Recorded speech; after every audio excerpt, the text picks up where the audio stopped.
দ্বিতীয় দিন খুব সকালে আমরা বেরিয়ে পড়ি কাঞ্চনজঙ্ঘা দেখার উদ্দেশ্যে। পঞ্চগড় জুড়ে তখন শীতের ঘনঘটা, চারপাশে ছিল কুয়াশা, তবে আগের দিনের চেয়ে কুয়াশার ঘনঘটা ছিল কম।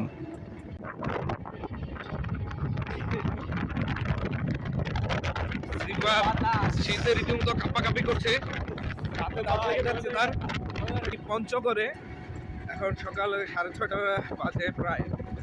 তো যে পরিমাণ শীত,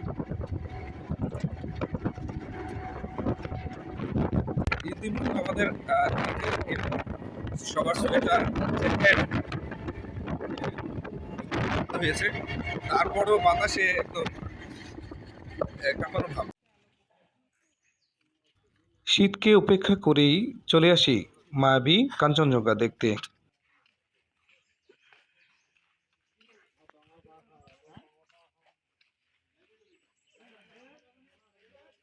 আমাদের মতো আরও অনেকেই খুব ভোরে উঠে চলে আসেন ডাকবাংলোয়, উদ্দেশ্য কাঞ্চনজঙ্ঘা দেখা। আমাদের এখানে কুয়াশা কিছুটা কম থাকলেও ওপারে ছিল কুয়াশার ঘনঘটা। ধোঁয়াশা আর কুয়াশা মিলে আমাদের আশাও ভঙ্গ হয়েছিল।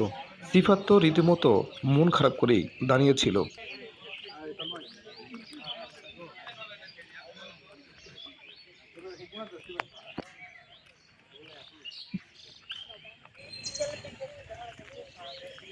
আমাদের দুর্ভাগ্য যে আমরা কাঞ্চনজঙ্ঘা দেখতে আসছিলাম, কিন্তু ওই পারে আবহাওয়াটা এখনো তেমন পরিষ্কার না।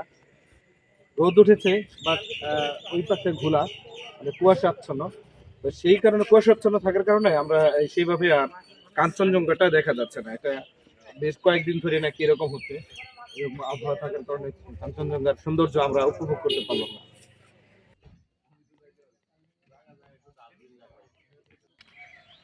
সকালেও দেখা মিলল না কাঞ্চনজঙ্ঘার।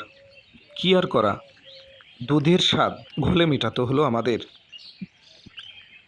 ডাকবাংলোর সৌন্দর্য দেখে আমাদের চোখ জোড়াতে হলো। পুরো ডাকবাংলো জুড়েই ছিমছাম নীরবতা, পাখির কলকাকলি আর মনোমুগ্ধকর পরিবেশ বেশ ভালোই লাগছিল।